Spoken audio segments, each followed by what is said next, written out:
ہمارے حضرت ایک واقعہ بتایا کرتے تھے کہ ایک فیکٹری کا مالک تھا، نہیں ایک آدمی نے شادی کی کسی فیکٹری کی مالک خاتون سے. لوگوں کو شوق ہوتا ہے نا، بہت عقابی نگاہیں ہوتی ہیں، بہت اوپر دیکھنے کا، تو وہ کر لی انہوں نے. اب وہ بیگم صاحبہ ان کی انہوں نے ایسا کھینچ کے رکھا اپنے میاں کو، بالکل غلام بنایا.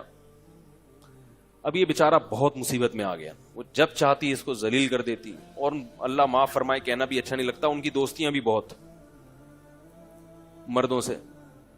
اب یہ پریشان ہو گیا تو حضرت کے پاس آیا. حضرت نے فرمایا کہ بھئی طلاق دے دو. جب یہ تک نہ یہاں تک نوبت پہنچ گئی تو ناقابل برداشت ہے نا کہ اس کے فرینڈز بھی ہیں ماشاءاللہ. کہتے ہیں میں طلاق نہیں دے سکتا.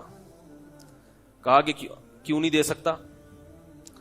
کہ اس نے کہا ہے کہ اگر طلاق کا نام بھی لیا نا تو میری فیکٹری کے جتنے ملازم ہیں سب مل کے کوٹیں گے تمہیں، سب سے پٹواؤں گی اور اتنا ماریں گے کہ ایک ایک بوٹی بھی حصے میں نہیں آئے گی.